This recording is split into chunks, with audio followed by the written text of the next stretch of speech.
Get ready, Staten Island. The Ferry Hawks are back at SIUH Community Park July 7th to the 12th for a 6-game series against the High Point Rockers. Wednesday, July 8th with first pitch at 6:30. It's Woo Wednesday in collaboration with the Wu-Tang Clan. The Ferry Hawks transform into the Shaolin Hawks. Thursday, July 9th, first pitch is at 6:30. It's Thirsty Thursday with $5 Bud and Bud Light drafts. Visit ferryhawks.com now to lock in your seats. Welcome to the 5 o'clock show. It's time for Common Sense. Now, it's Katz and Cosby with John Catsimatidis and Rita Cosby, standing for truth, justice, and the American way, bringing common sense to the world. Now, here's John Catsimatidis and Rita Cosby. Breaking news, WABC. And some big breaking news today here on Katz and Cosby. Of course, President Trump is there over in Turkey for NATO. And John, this is wild because he just got that beautiful Air Force One, the brand new one, as a gift, remember, from the Qataris. And during the press conference today, there were so many questions from reporters saying, but you're not taking that plane home. And he said, no, we decided to go the ordinary way. And then he started talking about how he's the number one target of Iran and many others for assassination. It's pretty chilling. Well, I mean, everybody knows he's the number one target. Right. But isn't it interesting? He just got this plane. So you get a brand new, enormously expensive, beautiful plane that he was parading all over the place. And you could tell he was very serious when he was asked about threats against him. He didn't go any further, but clearly it's a big concern. And he said, I just got a list that I'm the number one target. And he said, you know what, had I known that going in, maybe I might have picked another job. He made some jokes about it, but he also said, this is serious business. But he said, I'm here because I love America and I want to keep the free world free. And the rumor is that the problem is the airplane? Well, it's interesting because why would he? Who has said that? Well, all the reporters kept asking him was, I understand you're not taking the plane for security reasons. He didn't deny that. And then he said the plane is actually going to go to some military bases to visit the troops because it's so beautiful, and we're going to go back the ordinary way. Well, we got Brigadier General Brian Holtz, who is an expert on airplanes. Let's ask him. And we're going to ask him about it, and he's coming on about 5:44. And the fact is, he would know. Yeah. Don't forget, he represented NATO, too, and... yeah, he would be, and we have George Venizelos with us from the FBI. And don't forget, is that 737? He'll let us know. Did they ever find it? Yeah, that's the missing one. You're right. Isn't that a weird one? That's a weird one. George Venizelos, what do you make of all this? You were at the FBI for so many years. It's great. He must have got some intelligence information and stuff like that, you know. These are really crazy times right now. Yeah, really crazy times. I mean, 747-8 is a big airplane. There's a lot of places to hide this. Well, you don't. Rudy Washington? You don't really have to hide it. I mean, if you put in a circuit board that would allow you to hack into the controls, and you could down the plane. I saw that movie. Yeah, yeah. I mean, I think I saw it with you. How many movies we saw came true, right? Yeah. We saw it 10 years ago. Does that mean Hollywood is giving ideas to terrorists? You never know. Like Star Trek, like we talked about how Star Trek was sort of ahead of its time, for sure. Yeah, right? talking to a watch. Yeah, how do you find that? Well, we got a great show today. We got Newt Gingrich coming on. He's out of Bern, Switzerland, and he's got the pulse of the situation. And one of the things he's talking about, John, is socialism. Big time. And John Solomon coming on. And, always has some great scoops. And we have a pollster, Ryan Muncie, who's joining us, who has a new poll, and he was spot on with the Lee Zeldin race years ago against Kathy Hochul. They were pretty much exactly where it ended up. And he says that his new poll looks good for Blakeman, that he's closing in. So we'll find out what he knows. That's going to be interesting. And Victoria Coates. She's always great, right? About Brigadier Iran. General Holt. Yep, we got him. And we got Andrew Giuliani. About FIFA. Even though there's some numbers that about how many people really watched it. Huge numbers. Huge numbers. And James Galliano is at the trial that everybody's talking about This is the trial of Tyler Robinson, the guy accused of assassinating Charlie Kirk. I don't know who our competition is at 5 o'clock, but I don't think anybody else comes close to the people that we have on. And Deputy Mayor Rudy Washington. Yeah, I was just going to say to read it.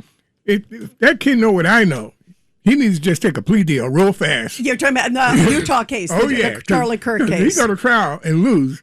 He's getting a firing squad. Oh, and by the way, that's they one have thing a firing squad in Utah. Yeah, they have firing squad. Can I say one thing? Can I be on it? Because I'll take the first shot with that guy. Can't miss. There'll be a line behind you of who wants to be on it because Charlie Kirk had a zillion followers. And the whole world saw what happened. And the guy is trying to plead, not guilty. And you got him video, you've got DNA. And then you have his roommate, lover, who apparently he was texting with saying, this is what I did. Here's where I left this. I mean, come on. George, this is it's stacked against him. Open shut. Now, the big question, you guys, what's going to happen with Graham Plattner? Because the new news is Graham Plattner is apparently talking to his staff tonight. This is the main Democratic Senate candidate who has more accusations against him than we have streets in New York. And so you're looking at this guy, right? And what is he deciding? As sleazy as he is, I think he wants money. He's going to ask for money. Oh, yeah. And he apparently wants to say who might replace him. See, that's not good enough because they could say, okay, we'll put in X. And then as soon as he stepped down, they put in Y. Do what they want to do. Right. So I think, this guy is sleazy enough. Oh, he sure is. That he'll shake him down. And I'm not sure. I mean, I think he's going to leave, but he's also, we use the phrase cojones here. Oh, yeah. I mean, he's got some chutzpah. If he was rational, he wouldn't be involved in all He wouldn't have run to begin with. In the first place. Right. He would have run. With a background like that, a rational person would have just stayed with his oysters and hid out. That's a good point. But you know what? And even Democrats today, I mean, I don't know if I think the only one I haven't heard from of prominence, if you call it prominence, is AOC, who's close to him. Bernie Sanders has come out. Everyone's coming out. But the main Democratic Party came out and said he's not going to have a say. You could tell they're disgusted with this guy. He's trying to shake the party down. And why should he's the one who put them in that bad spot, so why should he have control either process and result who the substitute is? Yeah, but they accepted it too. Remember, because they ignored it for so long. This job was for U.S. Senator. Right. This is the best not job in Washington. Right. This isn't dog catcher. It's not like, not to belittle Congress, but Congress. This is Senate. Right. Don't they do backgrounds of these people before they? They would think they would. They did. They said he was just swell. Yes, that's the scary thing. What Judge Weinberg is saying, you guys, you see the two people who did the vetting of him. And if you look at them, they look like quite characters. They said, did all these posts, these things he said about, women, police, all gays, all that, did it come up? Oh, yeah, some of it did, Yeah. The person big deal. The person I lost most respect for? Ro Connor. Yes, big time. Because I used to always saw him as, okay, he's not that bad. He's not that crazy. No, he's that bad. He's that bad. Now, he exposed himself. Well, he sure did. I mean, the phone's ringing. Yeah, I understand that we have the former speaker, the great speaker, Newt Gingrich. I'll take this one. With us today is Speaker Newt Gingrich. Let's go to Bern, Switzerland, and get an update. Mr. Speaker, give us an update. What the heck is going on with NATO, Iran, and I guess Zelensky? Look, I think that President Trump has found that the Iranian religious dictatorship actually means what it says.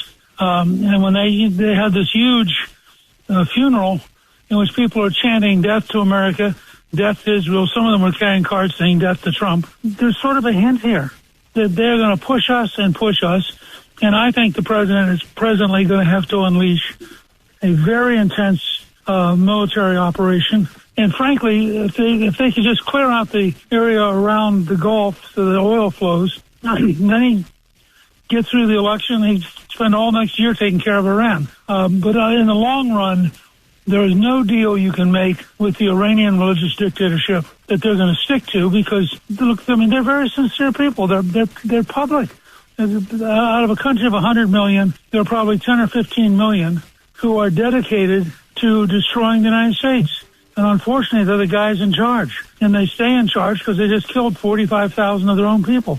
So sooner or later, we're going to have a strategy, which does not mean American ground troops, but does mean that we're going to find ways to undermine and frankly, you probably have 50 or 60 million Iranians who would be willing to be armed to fight and to take their own country back. So, I wish that his strategy had worked. You have to give him credit.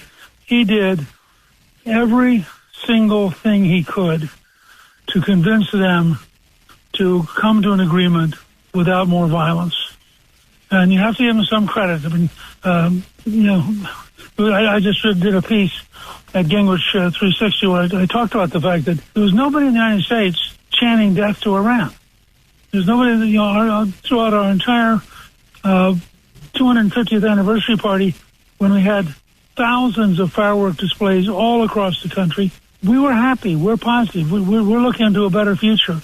But we're up against an opponent which is candidly evil, and which is literally does mean death to Israel and death to America. So I think the president will now have to take very severe action. I think I was encouraged that he met with Zelensky and said that there would be Patriot missiles coming to Ukraine. I mean, you have to give the Ukrainians a hell of a lot of credit. They have been fighting a bigger country. They have stood there and slugged it out. They've gotten smarter and smarter. They are tearing apart the Russian infrastructure. And then, frankly, I think they're having much more effect with their systems. Putin is killing randomly, but he does not have, apparently, the targeting capabilities. And this may be attributed in part to the U.S., which I'm sure is giving them satellite-based targeting. But, I mean, they are eating up the Russian infrastructure at a rate that is very impressive.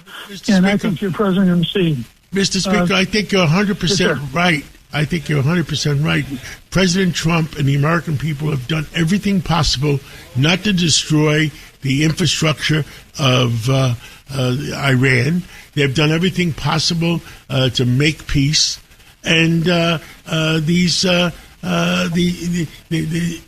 Iranian Guard, all they want, every time they are near peace, then they create something to disrupt it. I mean, it's just, they're impossible. That's right. John, look, I think that there are three factions. There's a huge bloc that would love to be a free country. They don't have any weapons. They have no power. There is a smaller bloc of politicians and bankers and businessmen, and they're the guys who are negotiating. And then there is the Islamic Revolutionary Guard, and they are totally dedicated to being who they have been for 47 years.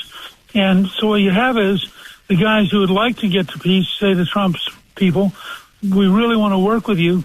The following day, the Islamic Revolutionary Guard says, well, let's go bomb something. And that's so in the end, what matters is until you break the Islamic Revolutionary Guard, you don't have anything. And that's unfortunately where we're at. Understood. And with Zelensky and Putin, I mean, again, you got two people there that they're destroying each other, and I don't know where the heck we go. And it seems like you have two people that hate each other, and it just nothing works. There's no common sense there either. Well, I mean, if you're the Ukrainians, you don't have much choice. I mean, you're defending your country. You're trying to survive. The Russians have a choice. But as long as Putin is determined, and I can't tell now, John, I mean, the stuff I read, I don't get any classified briefings, but I read pretty extensively. And the stuff I'm reading, the Ukrainian infrastructure campaign against Russia is working. They are chewing up their capacity, very much so in Crimea, but also around St. Petersburg. And if you look at a map, I mean, if you're sitting 1,200, 1,500 miles away from Ukraine, and they're accurately hitting the refineries. It's not like what the Russians are doing, just mass fires. And, if they hit a hospital, if they hit a school, they don't care. The Ukrainians are targeting very specific places, and they're hitting them 1,500 miles away. Last question. NATO. What the heck is going on? Can you give us the pulse? You're in Switzerland. You're there. Give us the pulse of the situation. Look, the good news is that while they're grumbling and irritated, they are rearming. I mean, the good news is that, in fact, Trump and the Secretary of NATO, Secretary General Rudy, has said publicly that Trump's right. And that Trump's having an effect, and that NATO is stronger today than it was 3 years ago. It's going to be stronger in 3 more years. Remember, in the end, the reason the Soviet Union lost is that 90% of the engineers and the scientists were in the free world. Well, guess what? When you finally have Finland and Sweden and Norway and Russia and Germany and Poland, all these countries are now rearming. With another year or two, they will be more than capable of taking on Russia, and that's good because it frees us up as a world power to also start to go back and start thinking about the Pacific. Newt Gingrich, former Speaker of the House, thank you for updating all American people today on Wednesday evening, and we'll catch up with you again. Good. Look forward to it. Wow, great conversation. So much going on with NATO and all the stuff with Iran, Turkey. Then you also have, of course, Russia, Ukraine. By the way, one of the other things that he said today, Trump was talking about the Patriots, that they're going to allow them to essentially give the licensing for Patriots so they can essentially to the Ukrainians, exactly, to Zelensky. That's a big deal.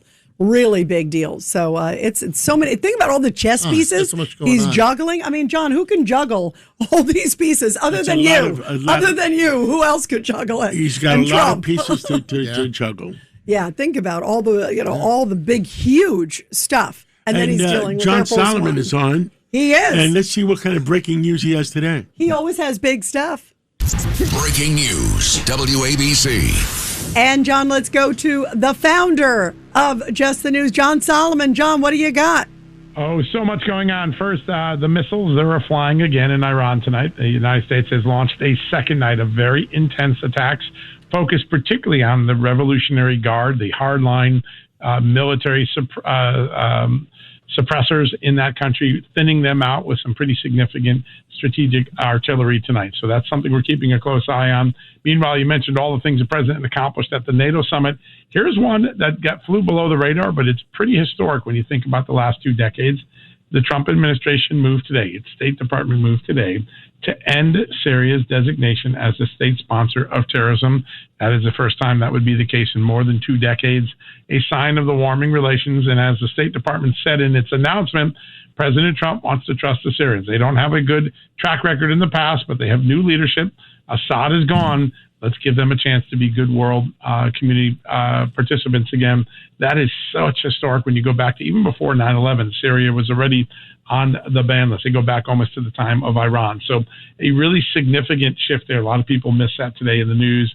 Meanwhile, Obamacare, it never was affordable, but next year it's going to be a lot less affordable. Why? Double-digit premium hikes are planned for 2027. Why? Because those subsidies were fakely keeping down or keeping the numbers fakely low or not honestly low. They're gone, and now people are seeing the real price of what Obamacare did to health insurance. What's happening? People are peeling out of Obamacare in a big number, and the charade that Obamacare was affordable, you could keep your doctor, all the things we were promised that didn't happen, it's now becoming plainly clear to people. And one last one, Harmeet Dillon and Todd Blanche just put all 50 states on notice. If you plan to continue to allow non-citizens to register to vote, if you don't take steps to keep non-citizens from being in a position to cast a ballot in America, you, the state, will face criminal charges. You, the election administrator, may face criminal charges. You, the county clerk, may face criminal charges. A really stark and clear warning. By the way, this is in the law. All Harmeet Dillon is doing is actually enforcing laws that are already on the book. Pretty significant election integrity move ahead of next week's big test to see if the Senate can get the Save America Act passed in a skinny version attached to the Pentagon spending bill. But this is a good backup to that, letting the states know you could end up in handcuffs if you don't stop these non-citizens from rolling. I also think next week we will get new numbers in America on just how many non-citizens made the voter rolls in the last couple of years. It's going to be a stunningly large number. I would not be surprised if it's in the hundreds of thousands. John Solomon, I don't know if you heard what we were talking about at the beginning of the show. you usually have your ear close to the ground and you hear everything. What is the rumor on this Air Force One? There was some security concern about the way the plane performed in its first few flights. Again, nothing onerous or suggesting that the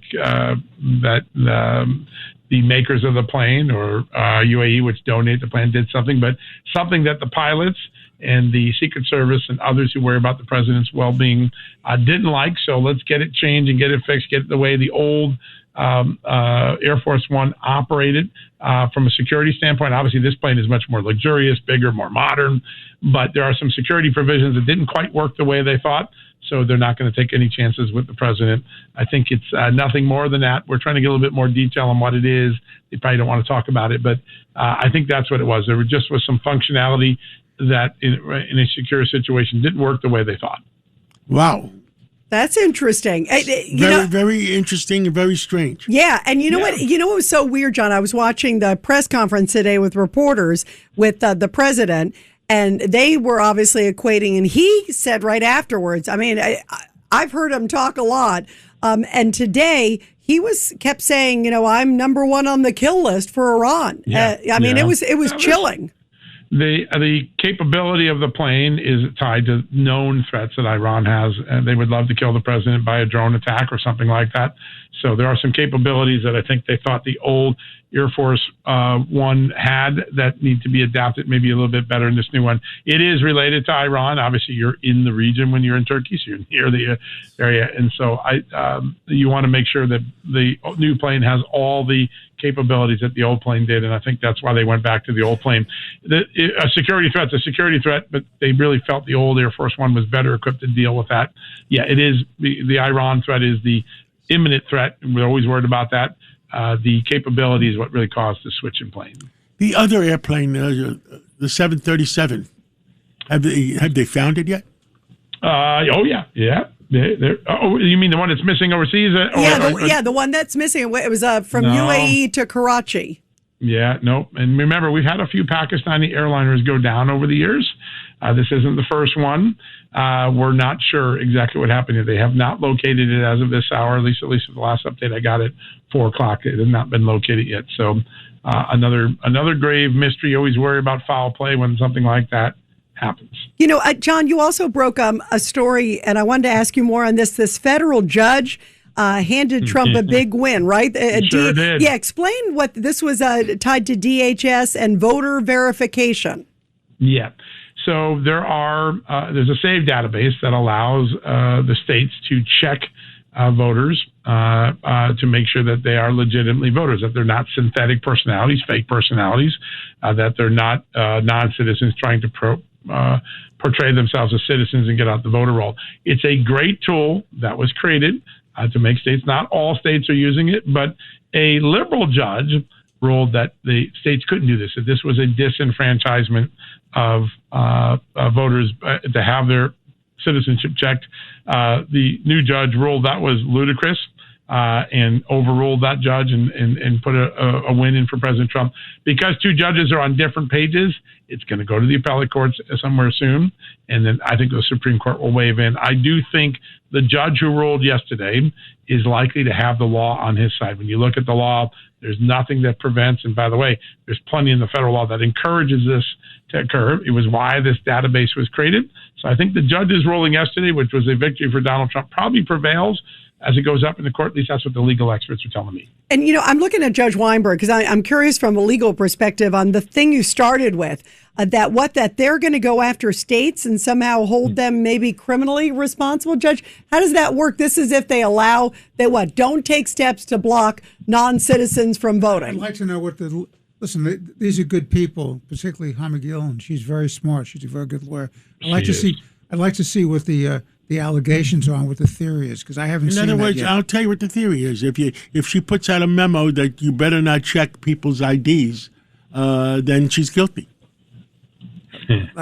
Okay, that's my theory. Well, it's not a bad theory. I just like to see what statute she's relying on. Let's see what John Solomon has to say. The letter makes clear that there are federal laws that prohibit people who aren't U.S. citizens from voting, and that if you don't comply with that law, there are penalties. There's actually a federal statute that says if you don't comply with the federal statutes for your election or the state statutes imposed by your legislature, because in the states, the state rules are set by the legislature.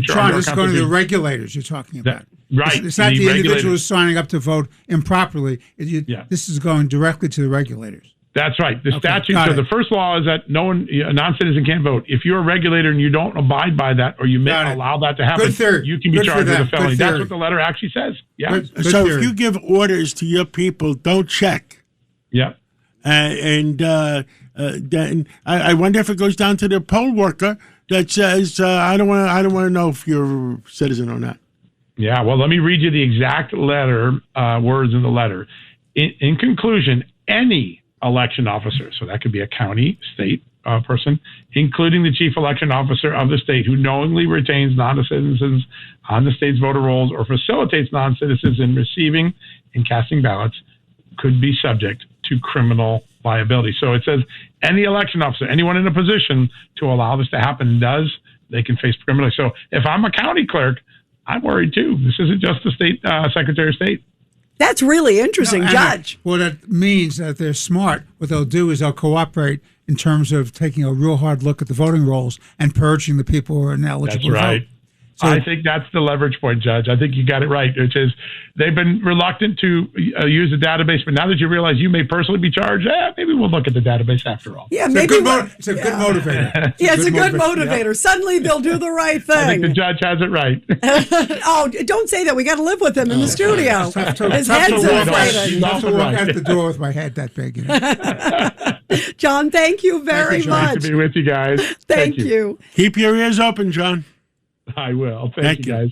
And John, we're going to take a break. And then when we come back, we're going to talk to this pollster who was spot on with the Lee Zeldin Hochul race. And he said he's got some interesting ones on the governor's race now in New York. On the Zeldin race, by the way, everybody else had it wrong and he was right. All right. So let's see. He may have it right again, right? All right, let's take that break first.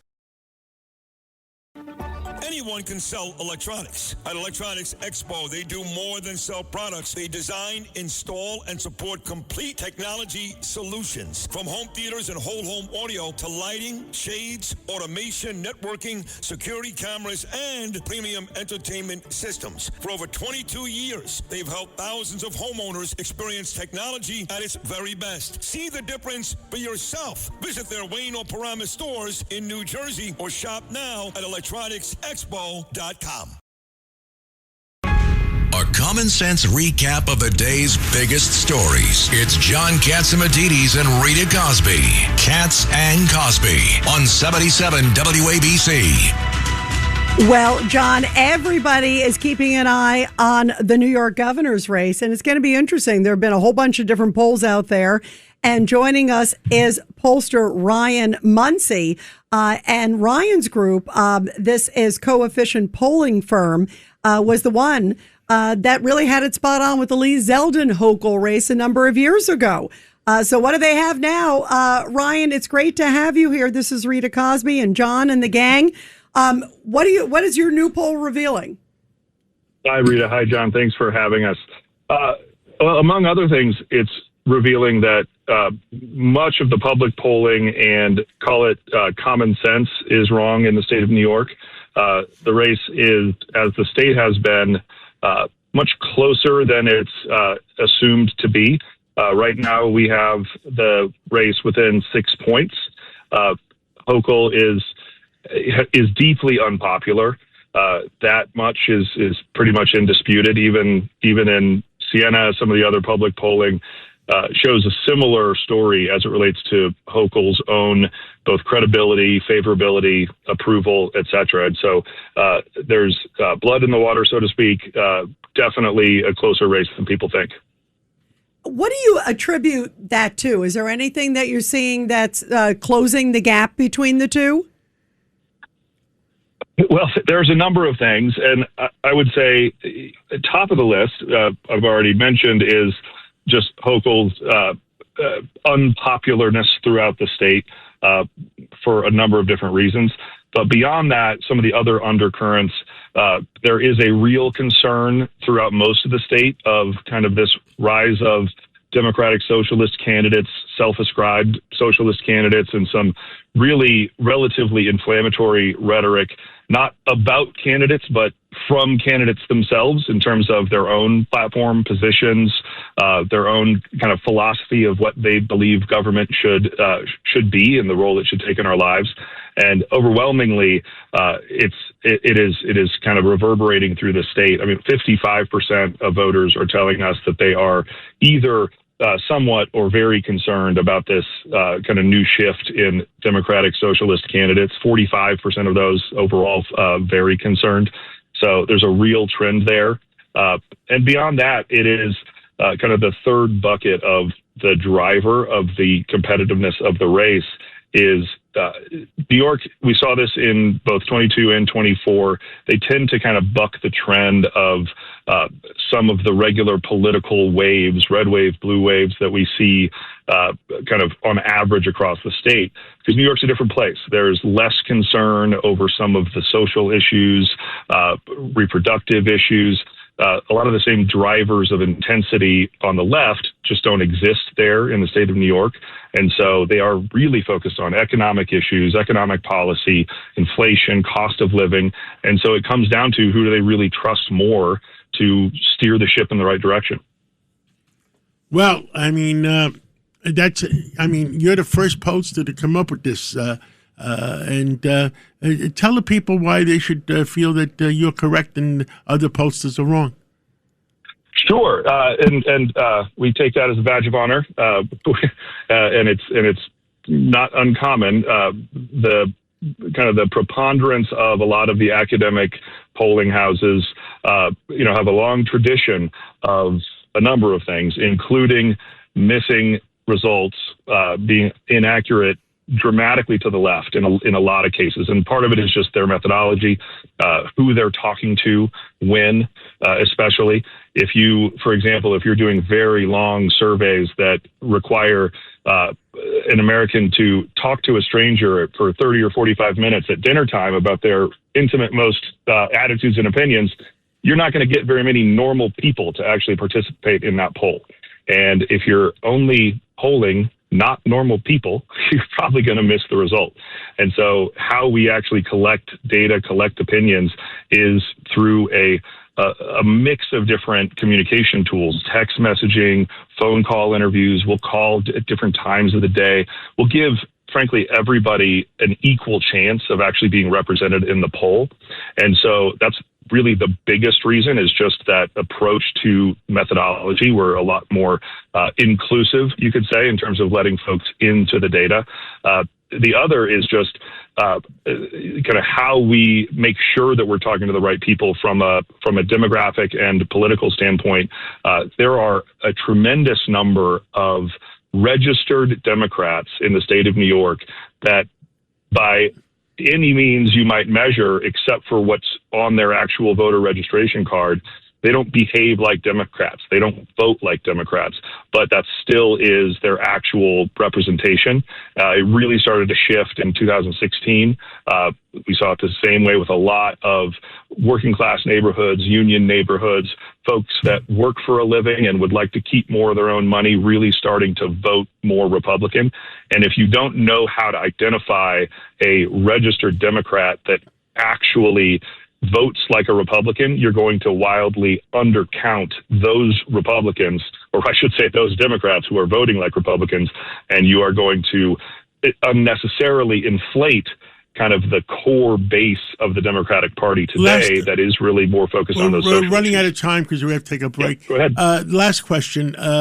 It's another pollster in the last week or so has come out that there's an 8-point gap between Governor Hochul and Bruce Blakeman. Are you saying that you think it's much closer? So we have it at a 6-point gap right now. I've seen some polls have it as big as 20 points spread, but where it really sits today, I do think it's probably in that 5, 6, 7, 8 range in terms of the true electorate. And frankly, the only reason it's not closer is because Blakeman isn't as well known. I think there's a good chunk of independent and even right-leaning voters that just haven't really developed an opinion of him yet. Thank you so much for coming on, and let's give it a couple of weeks. Please come on in about a couple of weeks, next time you have a poll. Yeah, keep us posted, Ryan. Thank you so much. Thank you. And read out the hot news or top news of the day. It's the top news of the day. Here's Rita Cosby. Well, everybody's talking about Graham Plattner, John. He is reportedly holed up in his home as the Democratic Party awaits his decision about exiting the race. The embattled Maine Senate candidate faces growing calls to drop out following a sexual assault allegation. He is expected to announce his decision in a recorded video and could do it as early as tonight. And get this one, Judge Weinberg's going to like this story. Milwaukee County Judge Hannah Dugan, I'm being facetious because I'm shocked when I hear this. She has been fined for obstructing an ICE agent. Remember, she avoided prison time. Snuck him out the back door. Right. Remember when the ICE agents came to get the guy who was beating up a girlfriend or something like that? And you see her on the video sneaking, outside George, out to the back door. But get this is why my ire is up. Despite sentencing guidelines calling for prison time for what she did, a judge took sympathy on her and imposed a $5,000 fine. So what do you make of that? I think the theory is that she's disgraced enough. She lost her judgeship. She's been disbarred.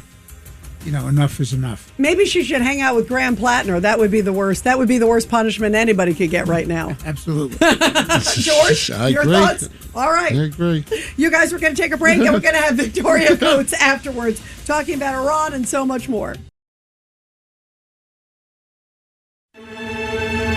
You're commuting home with Katz and Cosby. Now, here's John Katzimatidis and Rita Cosby on 77 WABC. Breaking news, WABC. And guys, as we speak, the U.S. is striking Iranian targets now for the second night in a row. President Trump saying the ceasefire may be over. And he's saying it while he's in Turkey for the NATO meeting. Well, joining us now is former Deputy National Security Advisor for President Trump, Victoria Coates. Victoria, where is all this headed with Iran?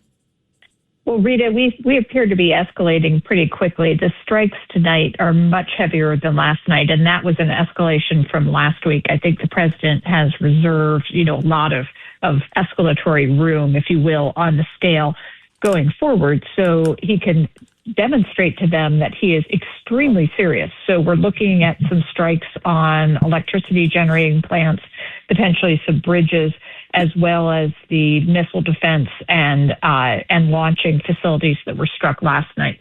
So, Iran has just, messed around, and they're finding out. They thought they could tap him along until the midterms, and here we are in mid-July, and he's not having it. Victoria, you could tell today he was, his ire is definitely up against Iran. The language that he used, he was calling them lunatics, scum. They're crazy, they're this. But genuinely very, very concerned and also realizing maybe exactly who he's dealing with. Well, I think he always has known. We've known about the personal threats to him, but apparently they've re-upped those in recent days. And so, that's not going to be well received. And, yes, they're burying the supreme leader.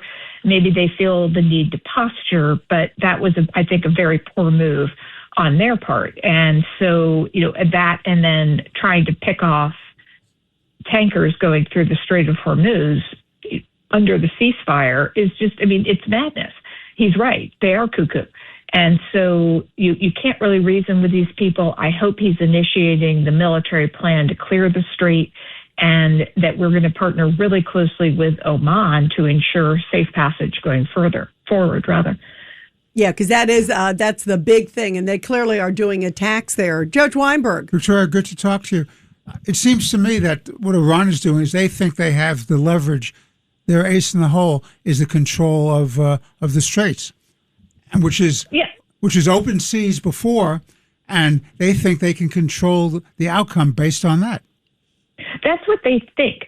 But if we look at the reality, I mean, for starters, as I just said, we have Oman. We have another country on the western side of the strait, which has as much, if not more, interest in what passes through it than Iran. And what's interesting about Oman is that, without getting too weedy, they jumped 19 points on Heritage's Index of Economic Freedom this year, which was one of the biggest jumps historically ever.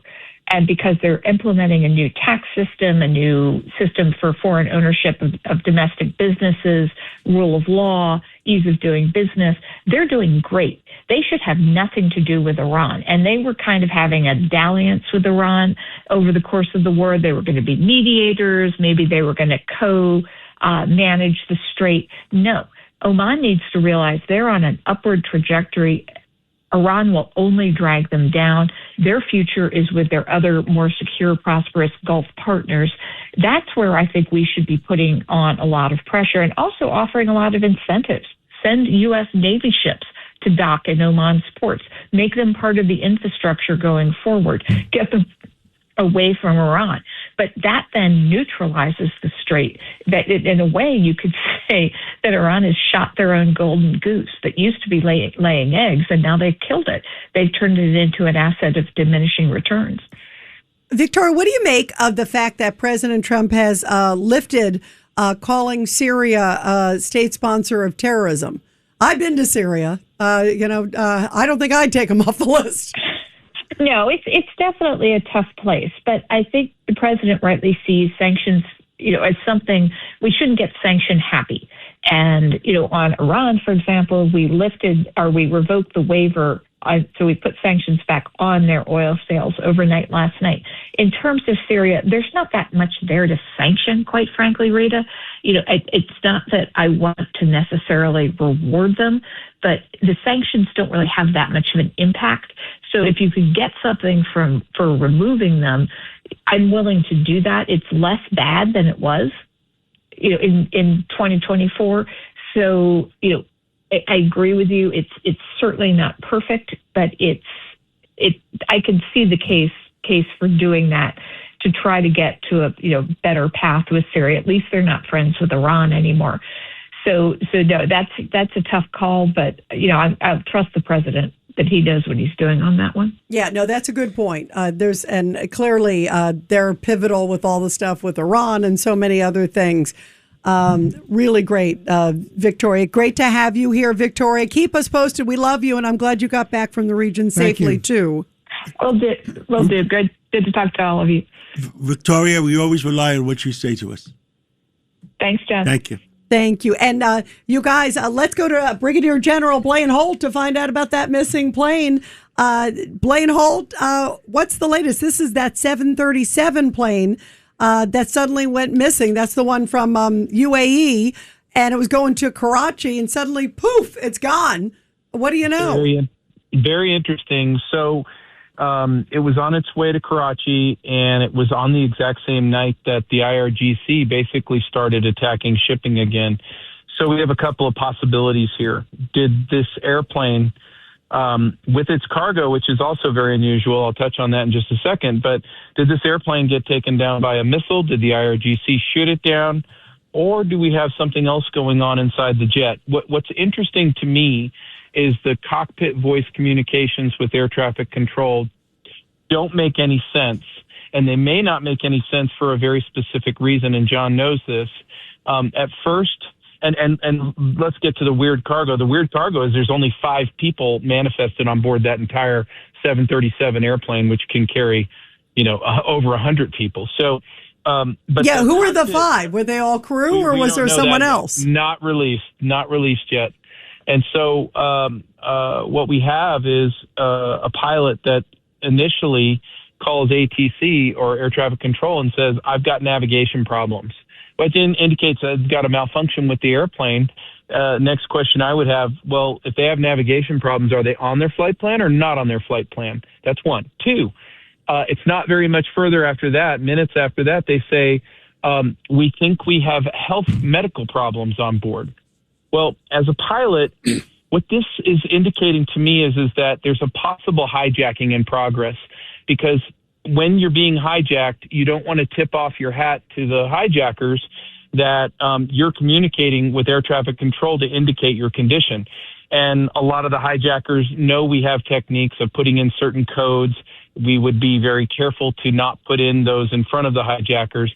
But you can say things on the air that don't make a whole lot of sense to controllers. And the first thing they're going to think about is, oh, they're hijacked, because it's disparate problems that don't make a whole lot of sense together. And to a hijacker, they may just be normal air traffic control communications. That's what we have right now. But I'm thinking along the lines of terrorism here. Wow, that's interesting. John, what do you think? Well, then let's see. What was the cargo? Do we know yet? We only know about the 5 on board, and I don't know that there was any other thing on that airplane, John. I mean, if you're going to hijack the plane, I mean, you can't hide an airplane forever. And number 2, if there was valuable cargo, that might be a reason for the hijack. It could be. So did we have bullion being moved? Did we have something valuable being moved? Were intel assets? What's also indicating that there may be smoke and fire on this line is that there's no communications. There's no information about any of it. In fact, the entire thing's been buttoned up right now. So something's going on here. Interesting timing. Interesting that Iran's involved. But those communications are the thing that indicate to me the nefariousness of this, because they don't add up at all. You know, we have George Venizelos, decades with the FBI. What do you think, George? It could be a lot of different things. It's bizarre. You know, no cargo, only 5 people on the plane. It just doesn't make sense. You know. Did they try to hijack us so they use the plane for something? That's what I'm wondering. That's a good question. Well, that was my first thought. Yeah. Like, I hate to say it. You think about they used planes before, obviously. It'll be the first time, right? Yes, exactly. It's bizarre. It'll be interesting when this whole when it all comes to light. The one thing is that because we've got operations going on in the area, you better believe that we've got every single sensor covering every square inch of every molecule across Iran and the Straits right now. And so what that tells me is we probably, meaning we, the United States, probably understand much more deeply in an intel sense what's happened here. And so for those of us on the line here and experts, somebody knows the answers to this, and I'll bet there's Americans that know the answers to this, and there's probably some reason we're not being told about this. And totally it's agree. Moving. Totally agree. Money, weapons. We don't know yet. Kat, I hope we learn something. Kat, what does it cost per hour to run a 737? Cost per hour? Yeah, I can get you that. It's about $20,000. About $20,000 an hour. So these 5 people, for them to spend that kind of money and not put them on just a commercial flight, right, tells you. No, they had to move the airplane. Yeah, they were moving the plane. That was what I assumed, right? Yeah. Well, General, anything else you want to tell the millions of people listening? Yep. It's that time in a campaign, militarily wise, where we're closing down now on the IRGC. And this means that we could probably see trouble globally in air travel and other things, because we know that they have terror cells around the world. Do they activate those? Do the terror cells then respond to those orders? But I can tell you that the MOU days are behind us, and the president is going right after the IRGC. And so if they have any fight here in the United States and those orders to be followed, we have to be careful. Before we hang up, the Air Force One. Any gut feeling what the heck is going on? Yeah, did you hear this? That he's not taking his brand new Air Force One. He's flying it to a military base. He says there's some security issue. And then now he's going back the ordinary way. So, and he started talking about assassination attempts against him. Plot thickens, and those are all very real things. And so if he's sending that big, beautiful bird onto some place to be inspected, you can imagine all of the nervous countries involved with the touch on that airplane. In fact, the 3 of us, we talked about this when they first gifted that airplane to us. How can we be sure it's a clean craft? Well, we can't be. So now I guess we're going to go through every square inch of that airplane. I'm just very gratified that the president is on a U.S. Air Force aircraft, and I'm gratified that he has got fighter coverage around him. and we're going to make damn sure that our president is not the victim of an assassination attempt. Couldn't they have found it, though? Because they said that when they got the plane, it's a $400 million plane from the Qataris, that they scoured it because they didn't put it into action right away. They scoured it for months upon months. So what do you think? I'm looking at George here from the FBI, too. Some intel must have popped up or something. Yeah, that's it. That's exactly what I was going to say. So the other track to that is you picked up something in the intel line that indicate that you may still have a problem. And we're always going to take the safe way out of these things. And I look, you know how I am. I would prefer the president just stay home all the time right now. I'd rather he be. And I agree with you. I think somebody knows what happened to the other plane. Yeah. It's classified. Can't come out yet. Yeah, absolutely. You could tell he was very tight-lipped about it. Too. We'll see. Wow, guys. General Plainhold, keep us posted on all the planes, please. Always will do. Thank you very much. And you guys, John, I understand we have Andrew Giuliani calling in. We'll get an update on FIFA. I'll take this one. You want to take it? I'll take it. All right, let's go to Andrew. Well, what's going on in soccer? Millions and millions and millions of people have been watching. And with us today to give us an update is Andrew Giuliani, and he's in charge of the whole country for soccer. Andrew, give us an update. What the heck is going on? John, it's really been even more incredible than we think. Seeing the world's love affair with the United States of America. We're through 96 of the 104 matches of this World Cup. There's still 8 more remaining, starting tomorrow with the quarterfinals. But, John, the ratings are unlike anything that we've ever seen. 1.3 billion people around the world tuned in to the opening U.S. match. And if that doesn't blow your mind, the Argentina-Cape Verde match per FIFA, they said 2.7 billion people tuned in. 2.7 billion. That's over 1/3 of the entire world. Really amazing when you think.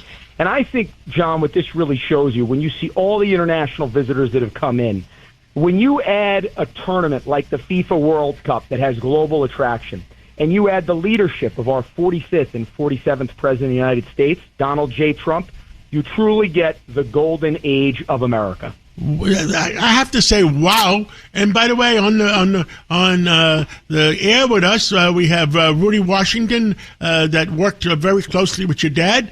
And Rudy, what do you have to say? Mayor Rudy Washington. Yes, Deputy Mayor. Andrew, guess who my new team is now? The What's Vikings. that? The Vikings. That rowing thing. You know who's that? Norway? Is it?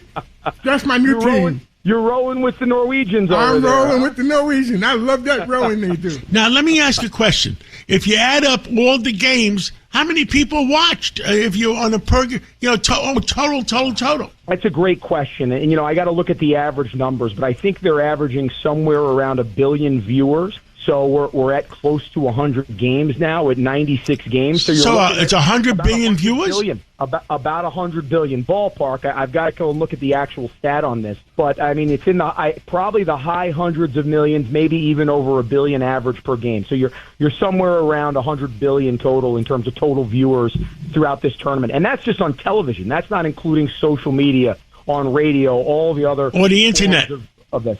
Or the internet. That's exactly right. That is mind-boggling. So, I mean, NFL has a long way to go to even become a little bit of a mark on world soccer and FIFA. John, it's a great point, and we always use the comparison of the Super Bowl as that's almost like a holiday to us here in the United States, right? About 160 million people worldwide watched the Super Bowl last time. When you think about that Argentina game where FIFA says 2.7 billion people watched, you're looking at 20 times the amount of viewership to the Super Bowl. It really, really blows your mind. It gives you an idea of just the global focus on this event. Well, Andrew Giuliani, thank you for the update, and look forward to seeing you in person in New York. And you got to teach me how to put soccer into that stadium that your dad built in Staten Island. That would be amazing. I can only imagine in Ferry Hawk Stadium there, overlooking that. By the way, one of the greatest things to do on a summer evening is taking the boat from Manhattan or maybe going from from Brooklyn into Manhattan, back to Staten Island there, a quick boat ride on a beautifully, beautiful day. You pass by the Statue of Liberty. I couldn't recommend it anymore for baseball. I guess we're going to have to get soccer out there. Rudy, you've always done great development for New York City. You and John put your heads together, and you're going to come up with a great idea there. Sounds like a plan to me. I'm going to send Rudy down and negotiate the deal, and in your spare time, you're going to show us how to do soccer. Sounds good. Thank you so much. Andrew Giuliani, you became the world hero of soccer. Thank you for coming on, and we'll catch up again real soon. Well, thank you as always, John, and thank you, Rudy. Take care. Thank you. Awesome, guys. And Andrew, thank you so much. And boy, I would love that, John, about the Ferry Hawk Stadium. That would be so cool to have soccer there. You guys, let's take a break. And then joining us right afterwards is James Galliano, former FBI supervisory special agent. He's in Utah, and he's going to give us the very latest on the trial for the guy who is accused of killing Charlie Kirk. Recap of the big stories. It's Katz and Cosby on 77 WABC. And joining us now here on Katz and Cosby is a great security and law enforcement analyst, former FBI supervisory special agent, James Galliano, who is in Utah for the Tyler Robinson case. That is the man accused of killing Charlie Kirk. Everyone's talking about it. What's been happening? What's the latest from there? Well, guys, good to join you from Provo, Utah. I am across the street from the Utah District Courthouse, and court is in recess right now. So we are on day 3 of the Tyler Robinson trial. It's not a trial; it's actually a preliminary hearing, but it is being treated as a trial. And I got to tell you this: I've listened and watched every single minute of the proceedings here. And for the conspiracy theorists out there that believe that Charlie Kirk was killed by Israel or by the United States government or Erica Kirk, there is, I got to tell you, a Mount Everest-style pile of evidence that just goes straight back to Tyler Robinson. The state has put on a masterful class here in laying out circumstantial evidence.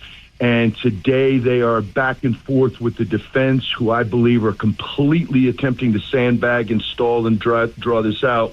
But the defense is objecting to Mr. Robinson's romantic interest and roommate, a man by the name of Lance Twiggs. Yeah, now have we heard from that? Because that is apparently damning, right? Because in that, this is his statement. And essentially lays out, right? I mean, this is supposed to be very damning, and it's supposed to be, I think, on video, right? It is. Out in, Rita, it's really weird. Out in Utah, they do not have grand juries, so this has to be entered via a thing called an 1102 statement, which means that it can be pre-recorded and then played in court. The defense is obviously objecting to it because you can't cross-examine a written statement. You can't cross-examine a videotape. But in it, essentially, Mr. Twiggs is verifying the chats, the messaging back and forth between Tyler Robinson and his romantic interest and roommate, Lance Twiggs, after he had apparently, fired the fatal shot at Charlie Kirk. So the defense is not going to win this. This case is going to be bound over for trial. They're dragging the poor family through this, which is absolutely awful that they're doing this.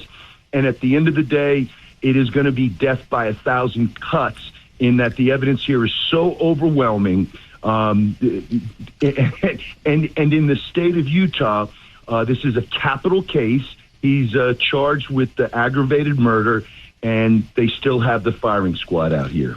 Well, John Catsimatidis here. I mean, it's an open and shut case. Is there anybody that's doubting it was him? Sure. Just go online, John, and you can find a ton of online sleuths who are convinced that this is all a setup, and it's Israel, and it's the United States government, the FBI, the CIA, the wife was in on it. I mean, the amount of inane sleuthing on this, I say, watch 5 minutes of this hearing. And the state is not introducing all the evidence. They're introducing a tiny portion of it, basically so that the judge can go, yes, there's enough evidence to move this to trial, which is what I can't understand, why the defense is going through this. They could have waived this, the trial date could have been set, and all this would have been put out at trial. But instead now, the public, because there are cameras in the courtroom, are able to watch this. And anybody that has watched 10 minutes of this over the past 3 days and not believe that Tyler Robinson is the man that politically assassinated Charlie Kirk, they're not watching the same proceedings I am. Well, yeah, you know what was stunning? James, one of the things I saw, like the DNA evidence is so strong in this case, right? They have a towel, that was wrapped around the gun. They got a screwdriver on the perch. They got video of him all over the place.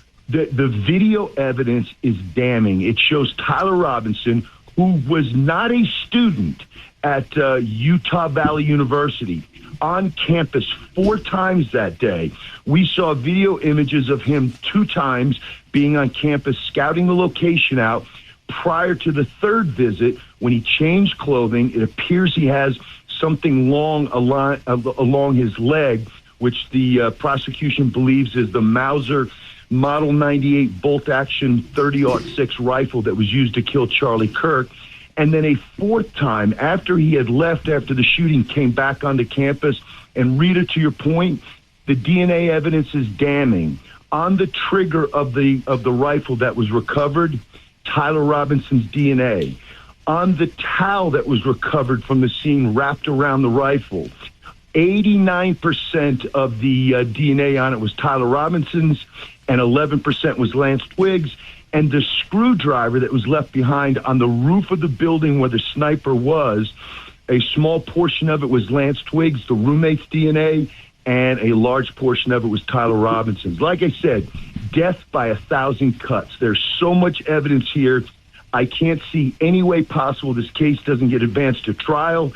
And at trial, this is going to be a guilty verdict. Yeah, and you just said they have firing squad in Utah. My goodness. Yes, they do. And boy, it's just despicable. The whole world saw what happened here. James Galliano, keep us posted. Let us know if there's any other updates right there from Utah, from the courtroom. You're in the thick of it all. Thank you very much. Good to join you guys, and I absolutely will keep you in the loop. Keep us in the loop, and let's get law enforcement for all people. Sounds good. Have a great day, guys. You guys, what do we all stand for? Truth, justice, and the American way. God bless America. And now let's join Levin in progress. Thanks for listening to Cats and Cosby with John Catsimatidis and Rita Cosby. You can hear Cats and Cosby weekdays at 5. It's the 5 o'clock show on 77 WABC. If you like the podcast, share it with your friends and listen anytime at WABCRadio.com and download the WABC Radio app. Hit that subscribe button on all major podcast platforms. Plus, follow WABC on social on Instagram, TikTok, Facebook, and X. See you next time for a new episode so you never have to wonder. What the heck is going on here?